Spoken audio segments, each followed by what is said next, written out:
Listen closely. I'm going to divorce you and marry Michelle. There's an age difference, but Dad is rich and kind.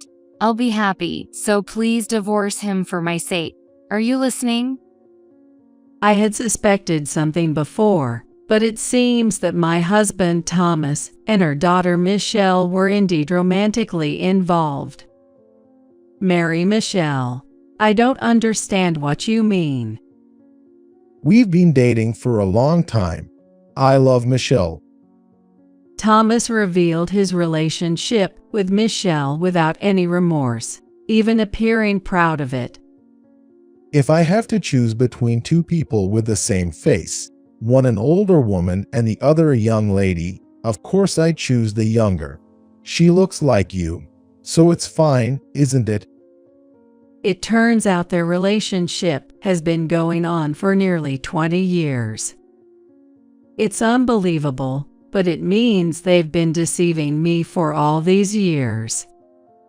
Thomas is 58, Michelle is 38.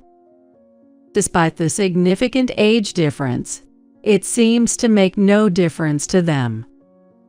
Seeing my shocked expression, the two of them laughed out loud, as if they found it amusing. Giving Thomas the benefit of the doubt is one thing, because our marriage had turned cold a long time ago. But what hurt more was the betrayal by my daughter Michelle, whom I had raised with all my effort. So I decided to reveal a certain truth to her that I had kept hidden until now. Upon hearing it, Michelle instantly turned pale. My name is Sophie. When I was 30 years old, my husband, who was healthy and still in the prime of his working life, tragically died in an accident. In my grief, I knew I had to keep going because of my only daughter, Michelle. To support Michelle, who was just 10 and feeling insecure after suddenly losing her father, I worked tirelessly. Although there was some financial support from my parents, I couldn't rely on it forever, so I juggled multiple jobs to make ends meet each month. I worked at a cafe during the day and at a bar at night. During the day, Michelle stayed at daycare, and at night, she would go to my parents' house. Though I didn't want to make her feel lonely, my job necessitated cutting down on our time together. On the few days off I had, I spoiled her as much as possible, buying her favorite things and taking her to places she wanted to go. That was what kept me going. This life continued for years, and Michelle turned 18. She was accepted into the college she hoped to attend, and was set to start living on her own. When leaving home, Michelle said to me, Mom, thank you for raising me. Enjoy your life at your own pace now. At that time, I was dating a man. Thomas, a regular at the bar where I worked, didn't change his attitude even after learning I was a widowed single mother. It's admirable how you've raised your daughter so well. He even complimented me. He was a very kind man. Encouraged by Michelle's words, I decided to remarry Thomas. Once Michelle's college enrollment and move were settled, I introduced Thomas to her.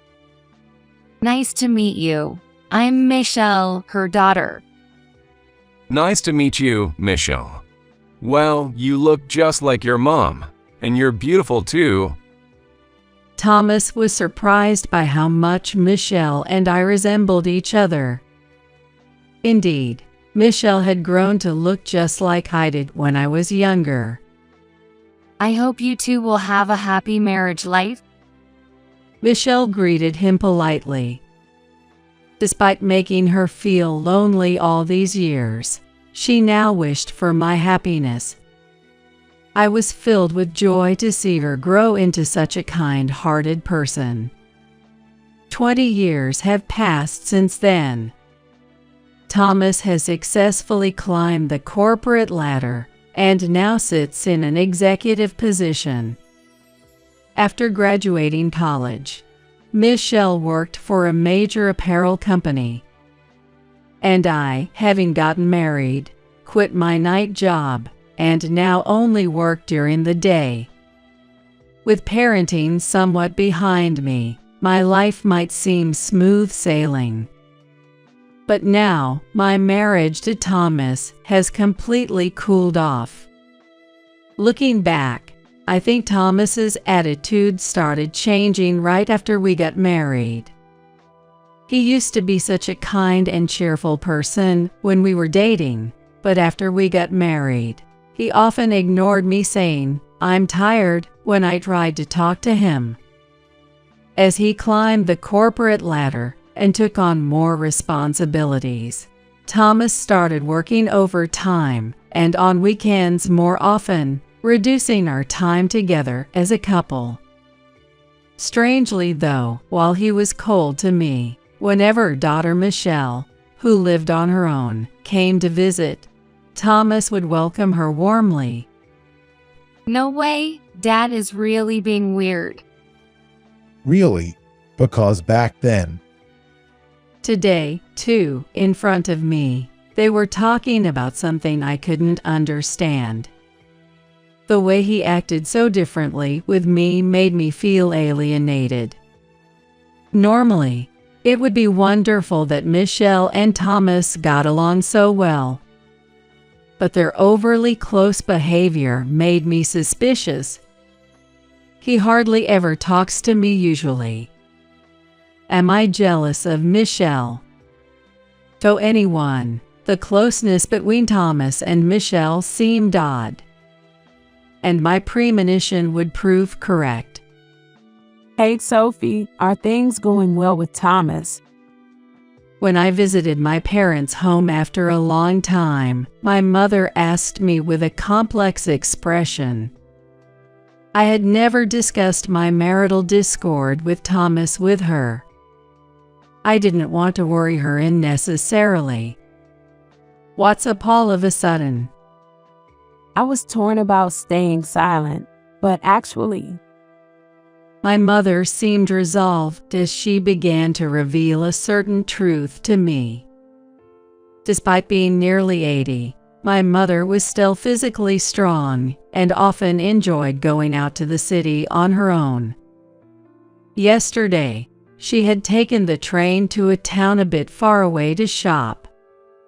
There, she said she saw Thomas with someone. I saw Thomas walking arm in arm with Michelle. I hate to say it, but it was a suspicious vibe, and it made me feel uneasy. Wait a minute, that can't be right. Thomas is in Germany right now. He shouldn't be in the US. Thomas had been away on a business trip to Germany since yesterday. I thought it must be a case of mistaken identity by my mother. But she insisted that it was definitely Thomas and Michelle she saw. At first, I thought I was mistaken too, because they looked so much alike. Look at this. My mother took out her phone, pressed some buttons, did some navigating, and then showed me the screen. There, indeed, were Thomas and Michelle, walking arm in arm. How can this be? Why?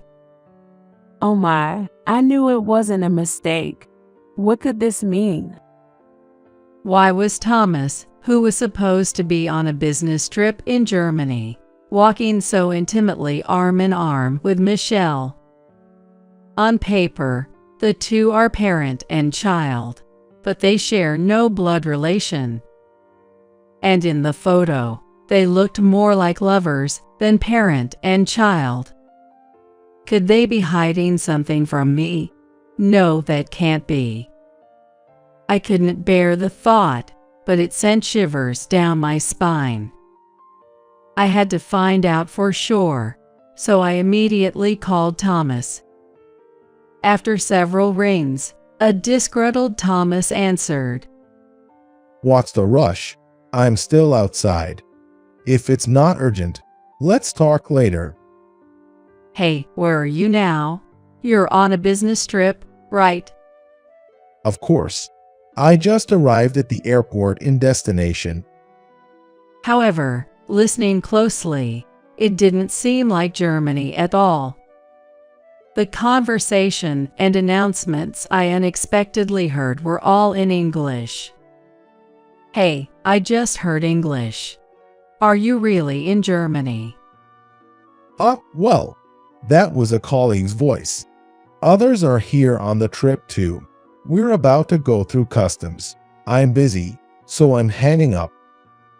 Thomas hung up the phone unilaterally, flustered by my pointing out. His behavior was clearly suspicious. Following that, I gave Michelle a call. Hello, what is it, Mom? Michelle answered my call with a very normal demeanor. Hey Michelle, where are you right now? I asked Michelle the same question I had asked Thomas. Oh, where? I'm out eating with a coworker, but what about it? Michelle's tone was utterly calm. No, it's nothing. Sorry for calling suddenly. I hung up the phone. Michelle seemed far from lying, but I noticed something. The lively music and announcements that flowed in the background while I spoke with Thomas earlier. The same sounds were in the background of Michelle's call. Just as my mother said, the two were secretly together at the same place. I was sure of it. Days passed with this uneasy feeling, and Thomas's 60th birthday was approaching. The plan was to host a birthday party at home with Michelle invited. I was reluctant to meet Michelle considering my suspicions about their relationship, but I couldn't just cancel the gathering abruptly, so I suppressed my feelings and prepared for the birthday. On the day, Michelle arrived as scheduled. Here you go. A gift for Dad. You said you liked this before, right? I found it at the store and thought you'd be pleased. Michelle handed Thomas a bottle of wine. Indeed, his favorite brand. Oh, you remembered. I'm delighted. Let's drink it together right away. Hey Sophie, hurry up and get the food ready. Contrary to his behavior with Michelle, Thomas treated me almost like a maid. Even as we sat down at the table to start eating, the two of them flaunted how well they got along. Hey, when did you two get so close? It feels unusually close, doesn't it? I couldn't hold back anymore and spoke sarcastically. Then Thomas smirked maliciously. Hey, what's the matter? Are you worried? Well, it's a good opportunity. I think it's time I told you the truth. While acting all mysterious, Thomas pulled a piece of paper from his pocket and thrust it in front of me. It was a divorce paper, already filled out with the signature of Thomas. I'm sick of living with you. Let's get divorced. Huh? You can't just spring this on me all of a sudden. Ignoring my confusion, Thomas and Michelle began to say something unbelievable. Listen closely. I'm going to divorce you and marry Michelle. Marry Michelle? Why? Why all of a sudden? I don't understand. It's not sudden. We've been dating for a long time. I love Michelle. It seems Thomas and Michelle indeed had a romantic relationship. Thomas was not the least bit remorseful. In fact, he seemed almost proud as he disclosed his relationship with Michelle. If I have to choose between two people with the same face, one older and one younger, it's obvious I choose the younger one. Thomas said that from the first time he met Michelle, he fell for her, not me. The relationship started right after we got married, almost 20 years ago. It's unbelievable, but it means they've been deceiving me all these years. Thomas is 60, Michelle is 38. Despite the significant age difference, it seems to make no difference to them. Unlike you, the nagging old lady, Michelle is kind and, above all, young. She looks like you, so that's good enough. It wouldn't be an exaggeration to say I love you too. It's actually for the better. There's an age difference, but Dad is rich and kind. I'll be happy, so please divorce him for my sake. Are you listening? Stunned into silence by what was happening, Michelle laughed at me mockingly. Can't even speak, huh? That's right. Now you just have to spend a miserable old age. It can't be helped. Anyone would prefer the younger one if the faces are the same. They laughed uproariously, amused by my shock. Thomas was the least of my problems. Our marriage had long since turned cold, and I had braced myself for such a day might come. But the betrayal of Michelle, whom I had struggled as a single mother to raise, was much harder to bear. What you two are doing is outrageous. Michelle, are you really going to betray me and marry him? Are you really okay with that? I pressed Michelle for an answer. What? Sour grapes?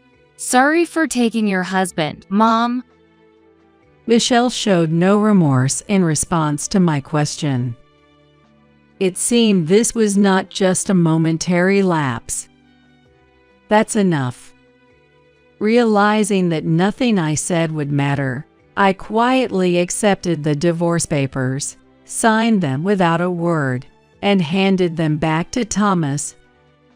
Once you're done here, get out fast.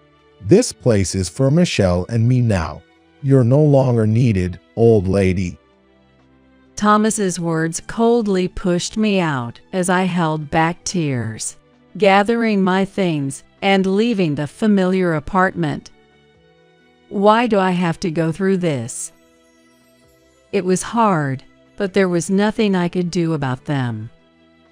The betrayal by Michelle, whom I had raised with so much effort, hurt the most. 3 months later, after being driven out of the apartment I shared with Thomas, I had moved back to my parents' home. Then one day, Thomas and Michelle suddenly showed up, looking furious. Hey, Sophie, what is this about? This thieving woman.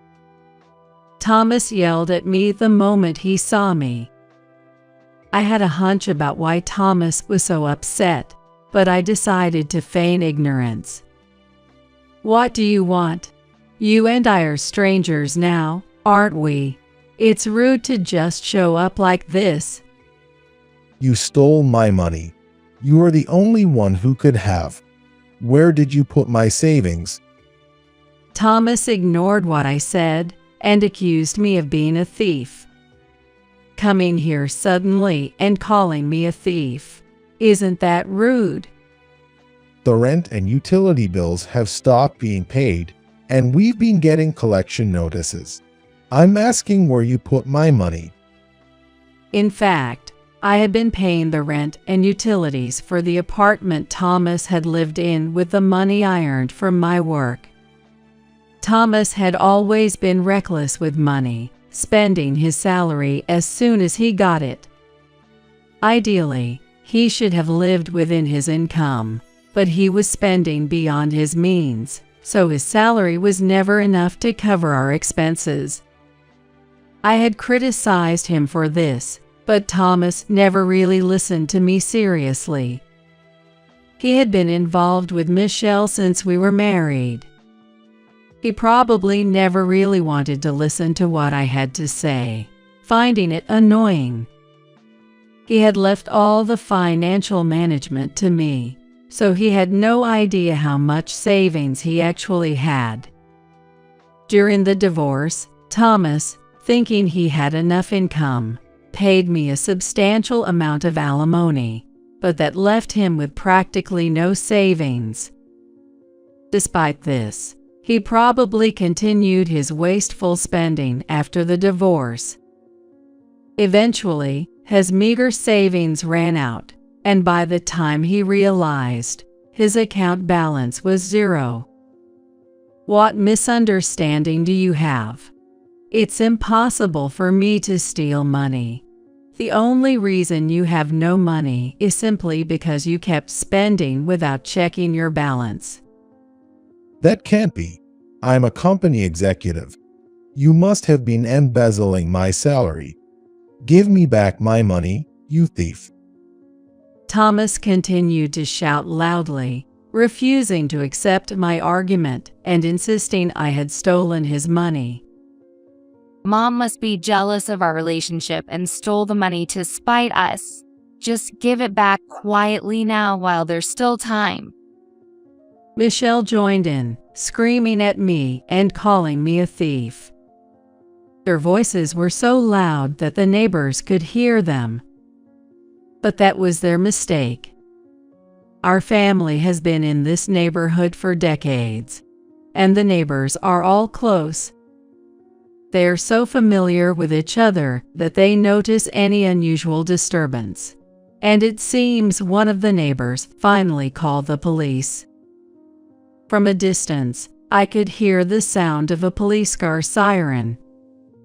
What? The police? Why? Startled by the sudden arrival of the police, Thomas finally realized that his actions were inappropriate and began to panic. The police car stopped right in front of the house, and a police officer ran the intercom, presumably to ask about the situation. It's not what it looks like. I just came to ask where the missing money is. We received a report of threatening loud voices coming from here. You weren't just talking. What you were doing was intimidation. We'll need to hear the details, but not here. We'll talk at the police station. My mother let the police into the house, and Thomas started to make excuses, but the officer insisted on taking him to the police station.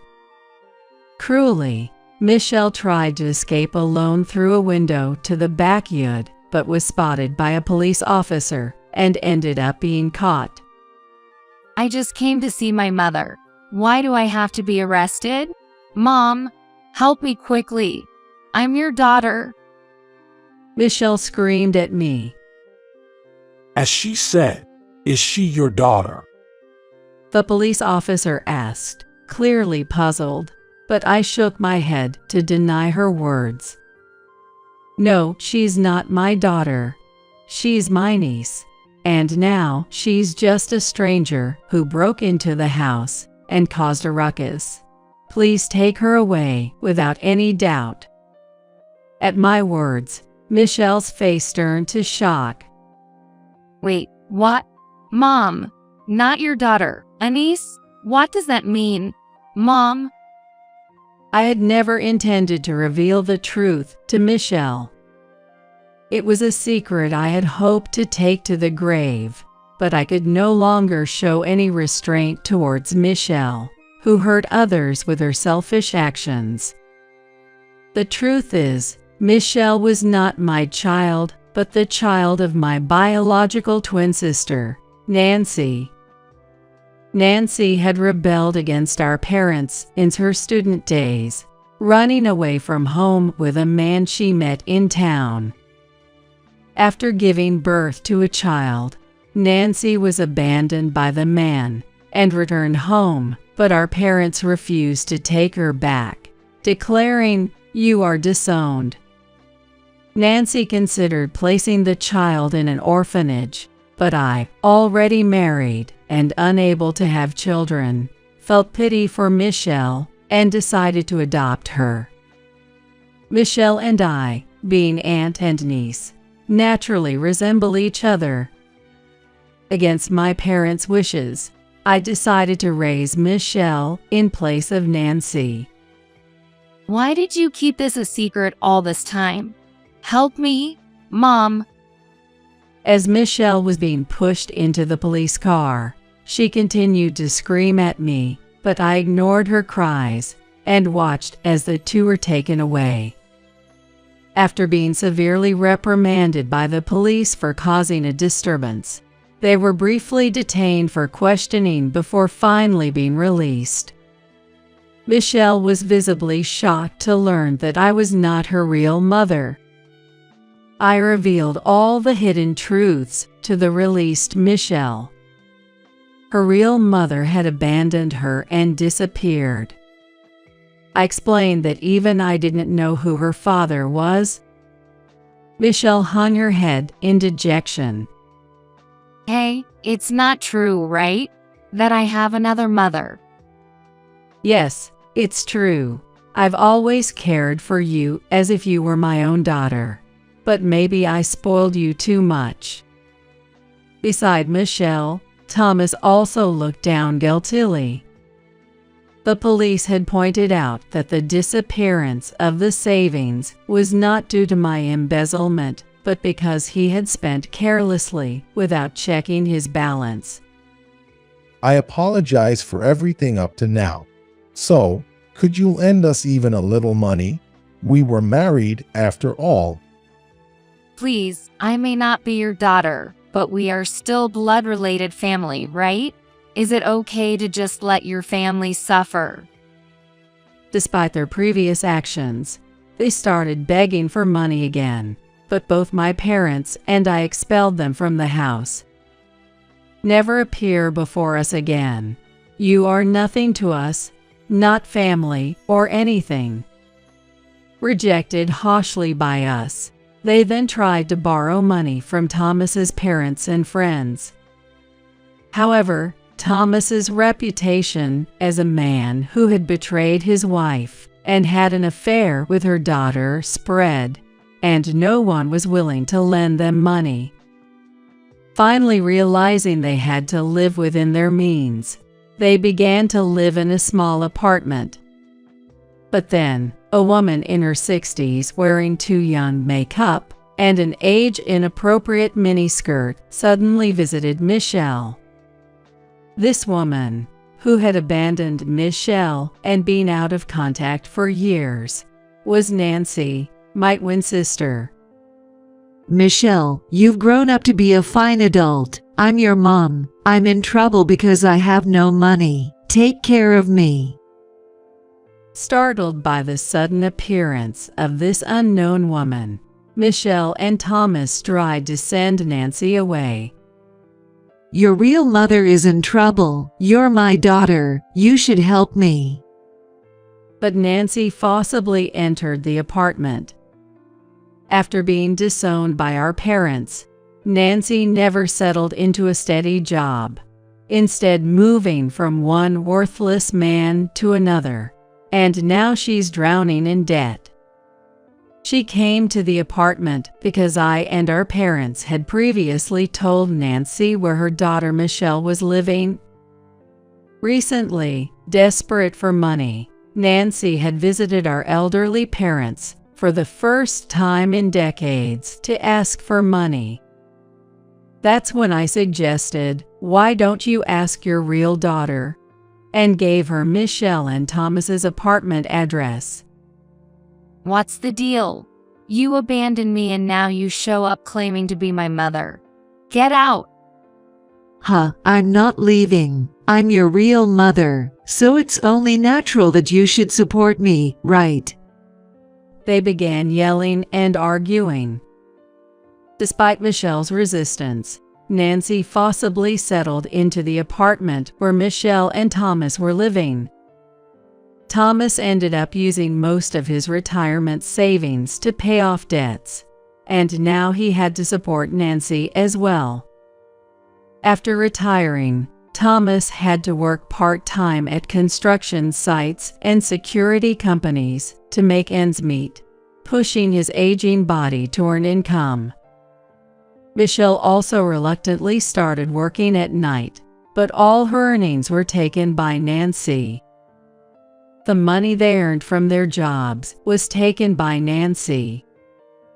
Eventually, tired of his earnings being spent on the constantly fighting mother and daughter, Thomas seems to have disappeared.